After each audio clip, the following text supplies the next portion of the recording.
नमस्कार, आप देख रहे हैं हिंदी खबर एक्सप्रेस और मैं हूं आपके साथ मानवी ठाकुर। शुरुआत करते हैं आज की खास खबरों से। यूपी सरकार में मुख्य सचिव मनोज कुमार सिंह व डीजीपी प्रशांत कुमार अयोध्या पहुंचे। यहां पर पहुंचकर उन्होंने विकास प्राधिकरण के सभागार में विकास कार्यों, सावन झूला मेला व कावड़ यात्रा की तैयारी को लेकर अधिकारियों के साथ बैठक की। करीब 1.5 घंटे बैठक चली। बैठक के बाद डीजीपी प्रशांत कुमार ने बताया कि एटीएस व एसटीएफ की निगरानी में सावन झूला मेला व कावड़ यात्रा संपन्न कराया जाएगा। मेले को ड्रोन से लाइव स्ट्रीमिंग लिया जाएगा। सरयू में एनडीआरएफ, एसडीआरएफ की टीम तैनात होंगे। धार्मिक आयोजन में असामाजिक तत्वों ने की खुराफात तो सख्त कार्रवाई होगी। वहीं मुख्य सचिव मनोज कुमार सिंह ने कहा कि 1 महीने के सावन मेले में करोड़ों श्रद्धालु अयोध्या पहुंचते हैं। जो भी श्रद्धालु अयोध्या आए हैं वो अच्छी अनुभूति लेकर वापस लौटे। मुख्यमंत्री जी का आदेश है, उनकी चिंता भी है आने वाले श्रद्धालुओं के लिए अयोध्या में अच्छी व्यवस्था हो। उन्होंने कहा आवागमन के मार्ग में गड्ढे ना हो, सभी मार्ग व्यवस्थित हो। श्रद्धालुओं के लिए लगने वाले कैंप हाईवे व एक्सप्रेसवे से उचित दूरी पर हो ताकि कोई एक्सीडेंट का खतरा ना हो। जहां भंडारे की व्यवस्था होती है वहां साफ सफाई हो। मंदिर, शिवालय जहां पर लोग जाते हैं जलाभिषेक के लिए वहां पर निरंतर सफाई की व्यवस्था रखी जाए। 1 वर्ष के लिए अयोध्या में सफाई के लिए 1500 अतिरिक्त सफाई कर्मियों की तैनाती की जा रही है। उन्होंने कहा श्रद्धालुओं की सुविधा के लिए 25 सहायता केंद्र बनाए जा रहे हैं जिससे आने वाले श्रद्धालुओं को जानकारी दी जा सके। चिकित्सा कैंप लगाकर जाएंगे। वहां पर कैंप पर दवाएं, ऑक्सीजन की व्यवस्था की जाएगी। फिसलन वाली जगह पर कारपेट का इस्तेमाल किया जाएगा। आपको बता दें कि सावन झूला मेला व कावड़ यात्रा को लेकर मुख्य सचिव मनोज कुमार सिंह व डीजीपी प्रशांत कुमार ने अयोध्या मंडल, बस्ती मंडल व देवी पाटन मंडल के अधिकारियों के साथ बैठक की। कि जो यहाँ पे ज़्यादातर लोग आते हैं वो जिस दिन आते हैं उसी दिन वापस भी जाते हैं। 80-90% इस तरह के श्रद्धालु होते हैं। और ये आपकी बात सही है कि कई श्रद्धालु आते हैं तो अपना खाना यहाँ पर खुद बनाते हैं, लेकिन वो अपना खाना बनाने की व्यवस्था लेकर चलते हैं अपने ट्रैक्टर के साथ, और वो नियत स्थान है जहाँ पर वो अपना खाना बनाते हैं और फिर खाना खाते हैं। तो हमारी तरफ से ये निर्देश जिला प्रशासन को है कि एक तो रेस्टोरेंट वगैरह भी रीज़नेबल चार्ज करें। दूसरा, जो श्रद्धालु अपना खाना बनाते हैं उनके लिए स्थान नियत है, वहाँ पर उनको फैसिलिटेट किया जाए। पानी की, साफ़ पानी की वहाँ व्यवस्था होनी चाहिए और शेड वगैरह की व्यवस्था होनी चाहिए ताकि अगर बारिश का आसार बनता है तो उसमें भी उन्हें तकलीफ़ ना हो और अपना वो खाना समय से और सही तरीके से बना सकें। जो आयोजन होते हैं, जहाँ बड़े आयोजन होते हैं वहाँ बहुत सारी जिम्मेदारी जो आयोजक हैं उन पे भी होती है, क्योंकि जो भी परमिशन दी जाती है उसमें बहुत तरह के टर्म्स कंडीशंस होते हैं। उसके अनुपालन कराने की जिम्मेदारी आयोजकों की भी है और वहाँ जो व्यवस्था, सुरक्षा व्यवस्था और अन्य व्यवस्थाएं कराने की जिम्मेदारी प्रशासन की भी है।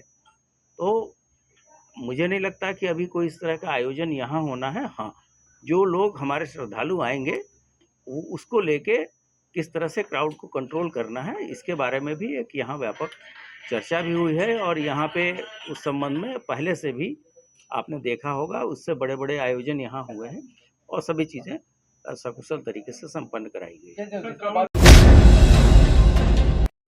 अयोध्या में आदर्श चौरसिया लेडीज क्लब की एक महत्वपूर्ण बैठक शक्ति विहार कॉलोनी में शानू चौरसिया के आवास पर आयोजित किया गया, जिसमें आदर्श चौरसिया लेडीज क्लब की राष्ट्रीय अध्यक्ष श्रीमती सरिता विजय चौरसिया मुख्य अतिथि के रूप में शामिल हुए।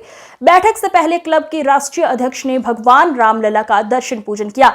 दर्शन पूजन करने के बाद बैठक में शामिल हुई, जहां पर उनका जिला पंचायत सदस्य का चुनाव लड़ चुकी श्रीमती शंकरा देवी चौरसिया ने बुके भेंट करके और अन्य महिलाओं के साथ भव्य स्वागत किया। इस अवसर पर राष्ट्रीय अध्यक्ष ने समाज की महिलाओं को मुख्यधारा में आकर विकास के तमाम रास्तों को चुनने के लिए आमंत्रित किया और सामाजिक राजनीतिक जीवन में अपनी सहभागीदारी दर्ज कराने के लिए प्रेरित किया। वहीं विशिष्ट अतिथि के रूप में रीता दिलीप चौरसिया व जिलाध्यक्ष प्रयागराज तथा श्रीमती सुमिता विकास चौरसिया, कार्यकारिणी अध्यक्ष प्रयागराज, मौजूद रहे। इस अवसर पर जिलाध्यक्ष रमेश चौरसिया, अखिल भारतीय आदर्श चौरसिया महासभा के प्रदेश महामंत्री राकेश चौरसिया, एडवोकेट सुधीर चौरसिया, शानू चौरसिया, विजय चौरसिया जी, नागपुर सहित तमाम लोग उपस्थित रहे।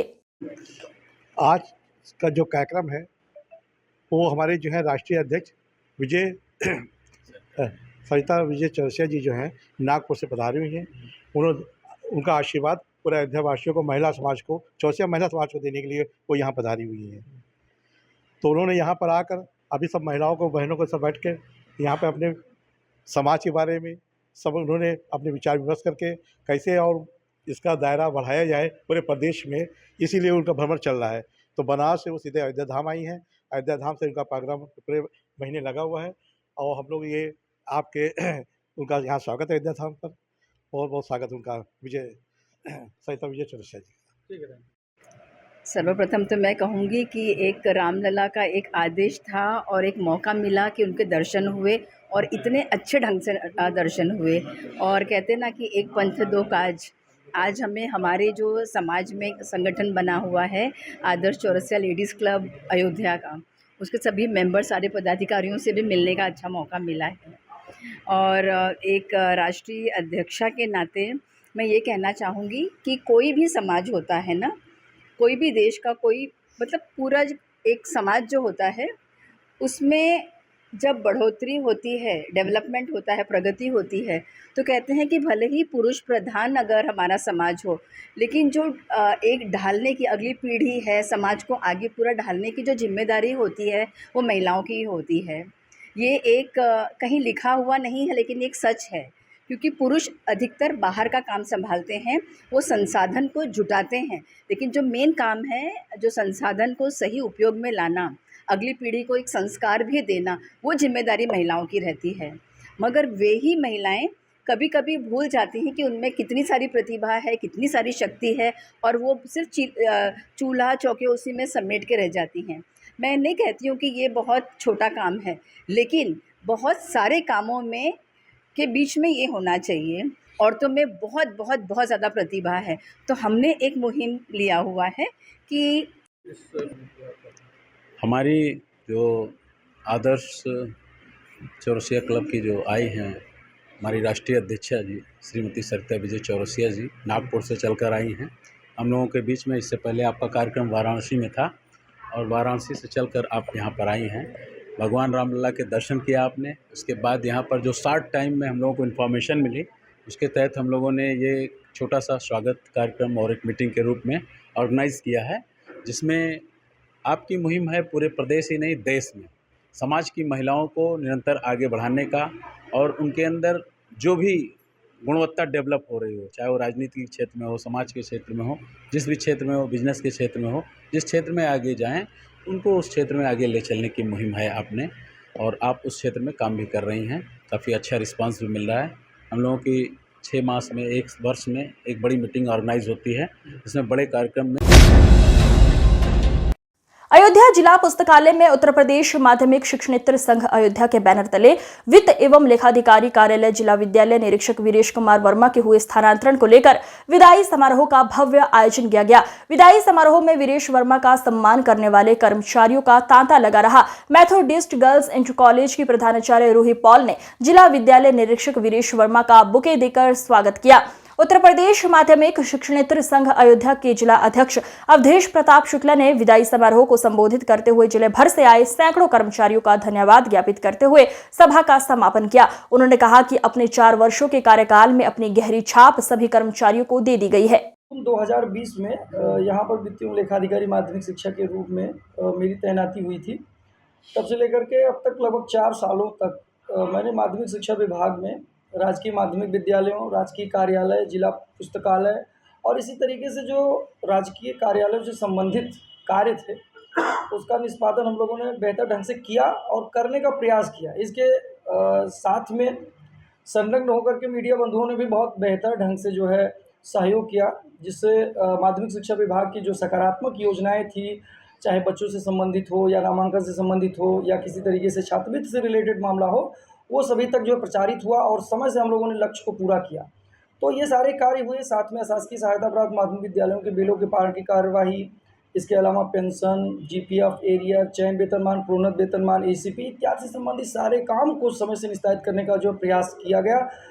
और एक कोशिश रही कि पॉजिटिव ढंग से इस तरीके से काम किया जाए कि जो भी आपत्तियाँ हो सकती हैं वो मौखिक रूप में लोगों से कोऑपरेट करके उन आपत्तियों को निवारित किया जाए, अनावश्यक उसमें किसी तरीके से विलम्ब न किया जाए। और इसका ये परिणाम रहा कि एक पॉजिटिव एनर्जी निकल करके आई, जिससे हम लोगों ने जब भी, चाहे वो स्कूल हो या कोई कर्मचारी हो या प्रिंसिपल हो या प्रबंधक हो, उन सभी लोगों को जो भी कार्य हम लोगों ने दिया, जो भी निर्देश दिया, उन लोगों ने जो है ऐसा है। हमारे यहाँ शिक्षा विभाग के लेखा अधिकारी आदरणीय श्री वीरेश वर्मा जी, जिनका स्थानांतरण बाधायुक्त हो गया है, वो अधिकारी ज़रूर थे, लेकिन हम लोगों के गार्जियन और बड़े भाई और पिता तुल्य यहाँ हम लोगों के साथ जुड़े रहे। हम लोगों ने कभी महसूस नहीं किया कि वो अधिकारी थे, और एक भाई के तरीके से निर्वहन किया उन्होंने, और किसी भी कार्य को उन्होंने कभी ना नुकुर नहीं किया। जो भी कार्य होता था तुरंत ले जाइए, तुरंत करते थे। हम लोगों को 1% किसी चीज़ की शिकायत उनसे नहीं हुई। इसी के क्रम में हमारे जितने साथी जिले के थे, उन्होंने कहा कि हस्तांतरण हुआ, हम लोग जो है सम्मान करना चाहते हैं। हमने कहा बहुत अच्छी बात है, हम इसके लिए तैयार हैं। और उसी क्रम में हम लोगों ने जो है उनका विदाई समारोह किया, जो अभी आप लोगों ने देखा। किसके द्वारा? माध्यमिक शिक्षेत्र संघ अयोध्या के बैनर तले हुआ है, और हमारे सारे शिक्षेत्र साथी और डीआरएस ऑफिस के, जेडी ऑफिस के, डीडीआर ऑफिस के सारे कर्मचारी। हिंदी खबर नंबर 4। पीलीभीत जिलाधिकारी संजय कुमार की अध्यक्षता में तहसील सदर में किया गया तहसील समाधान दिवस का आयोजन। सदर तहसील समाधान दिवस में सभी विभागों के अधिकारी उपस्थित हुए। जिलाधिकारी संजय कुमार के द्वारा सदर तहसील समाधान दिवस में आए फरियादियों की शिकायतों को गंभीरतापूर्वक सुना गया। शिकायतकर्ताओं की शिकायत पत्रों को सुनकर जिलाधिकारी के लिए संजय कुमार ने समाधान के लिए संबंधित अधिकारियों को दिशा निर्देश दिए गए।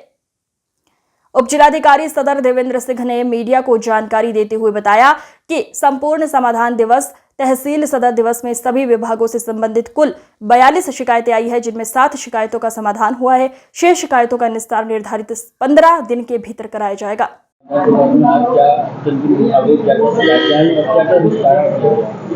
आज तहसील पीलीभीत के सभागार में तहसील दिवस का आयोजन किया गया, जिसमें जिलाधिकारी महोदय के द्वारा अध्यक्षता की गई। आज कुल 42 शिकायतें प्राप्त हुई हैं, जिसमें से 7 शिकायतों को मौके पर निस्तारित किया गया है। और सभी विभाग हैं जिनकी शिकायतें आई हैं, जैसे जिला पूर्ति अधिकारी की से 3 शिकायतें आई, राजस्व की 11 आई, जिनमें से 5 का निस्तारण आज कराया गया है। पुलिस की 6 हैं, शिक्षा की 2 हैं, जिसमें राजस्व और पुलिस विभाग की दोनों की संयुक्त टीम बना के भेजी गई हैं, जिसमें 7 शिकायतें ऐसी हैं। तो इस प्रकार 42 शिकायतों का गुणवत्तापूर्ण निस्तारण हम जो है निर्धारित समय अवधि 15 दिन के अंदर भीतर कराकर, और इसका जो भी नियमित कार्रवाई सभी शिकायतों में होगी वो संपादित की जाएगी। देश भर में चलाई जा रही महाअभियान के अंतर्गत शनिवार को उत्तर प्रदेश सरकार के वित्त एवं संसदीय कार्य विभाग के कैबिनेट मंत्री सुरेश कुमार खन्ना पहले शहीद उद्यान पहुंचे, जहां वृक्षारोपण किया। मंत्री जी ने कहा कि वृक्षारोपण करने के साथ साथ इनका देखभाल भी करना जरूरी है। उन्होंने पर्यावरण संरक्षण एवं हरियाली के लिए वृक्षारोपण करने पर जोर दिया। उन्होंने पर्यावरण संरक्षण का संदेश देते हुए कहा कि एक पौधा मां के नाम अभियान के तहत वृक्ष अवश्य लगाएं। पर्यावरण के लिए उपयोगी पीपल, पाकड़, नीम, आम, जामुन, अमरूद, शीशम और सागौन आदि पेड़ लगाएं। वृक्षारोपण महाअभियान के महापर्व को सफल बनाने हेतु सभी इस अभियान में हिस्सा लें। उत्तर प्रदेश में योगी सरकार जब से आई है, तब से लगातार पर्यावरण संतुलन के लिए और हर तरह से एयर क्वालिटी इंडेक्स को मेंटेन रखने के लिए बड़े पैमाने पर ग्लोबल वार्मिंग जो दिखाई दे रही है, उसको मिनिमाइज़ करने के लिए वृक्षारोपण का अभियान पिछले कई वर्षों से लगातार योगी सरकार चला रही है। आज उसी श्रृंखला में शाहजहांपुर में कई स्थानों पर वृक्षारोपण का कार्यक्रम आयोजित किया गया। सबसे पहले मैं ककरा क्षेत्र में जो जैव विविधता पार्क है उसमें वृक्षारोपण हुआ, आज शहीद उद्यान में भी, और इसी प्रकार से हमारे मेयर साहब, जिला पंचायत के अध्यक्ष और सभी लोग जितने हमारे सभासद हैं, उन सभी लोगों ने वृक्षारोपण किया, और शाम तक कई स्थानों पर वृक्षारोपण और होगा। इससे शाहजहांपुर का एयर क्वालिटी इंडेक्स मेंटेन रहेगा। पर्यावरण संतुलन के लिए वृक्षारोपण आवश्यक है। उस दिशा में भी हमने निश्चित रूप से कदम बढ़ाए, और ग्लोबल वार्मिंग का मुकाबला करने के लिए केवल अधिकतम वृक्षारोपण हो, यही एक उपाय सर्वाधिक मैं समझता हूँ उपलब्ध है। श्रावण मास के दौरान कांवड़ यात्रा के अंतर्गत जनपद से होकर गुजरने वाले कांवड़ियों के लिए सुरक्षित मार्ग एवं जरूरी सुविधाएं उपलब्ध कराने के उद्देश्य से जिलाधिकारी जोगेंद्र सिंह और पुलिस अधीक्षक विद्या किशोर मिश्र ने अजितपुर बाईपास के संपर्क मार्ग, पनवडिया से नेशनल हाईवे संपर्क मार्ग तथा धमोरा से रठौड़ा तक जाने वाले मार्ग का निरीक्षण किया। पनवटिया और अजितपुर से नेशनल हाईवे को जोड़ने वाले मार्ग को तत्काल दुरुस्त कराने के लिए जिला अधिकारी के NHI के अधिकारियों को सख्त निर्देश दिए गए। साथ ही धमोरा से रठौड़ा शिव मंदिर तक जाने वाले मार्ग में जहां जहां जलभराव की स्थिति है और क्षतिग्रस्त मार्ग को भी कांवड़ यात्रा प्रारंभ होने से पूर्व ही प्रत्येक दशा में दुरुस्त करने के निर्देश अधिशासी अभियंता PWD को दिए गए। उन्होंने कांवड़ यात्रा के लिए निर्धारित मार्गों का सभी SDM को बारीकी से निरीक्षण करने के निर्देशित किया। कांवड़ियों को किसी भी प्रकार की कोई मुश्किल न आए, मेडिकल इमरजेंसी के दौरान त्वरित रूप से स्वास्थ्य सेवाएं उपलब्ध कराने के उद्देश्य से जिलाधिकारी ने मुख्य चिकित्सा अधिकारी को निर्देश दिए हैं कि वो सामुदायिक स्वास्थ्य केंद्र एवं प्राथमिक स्वास्थ्य केंद्रों पर इमरजेंसी सुविधाओं को दुरुस्त बनाते हुए सभी जरूरी संसाधनों के साथ अपनी तैयारियां पूर्ण कर लें। आज की खबरों में बस इतना ही। देखते रहिए हिंदी खबर एक्सप्रेस। नमस्कार।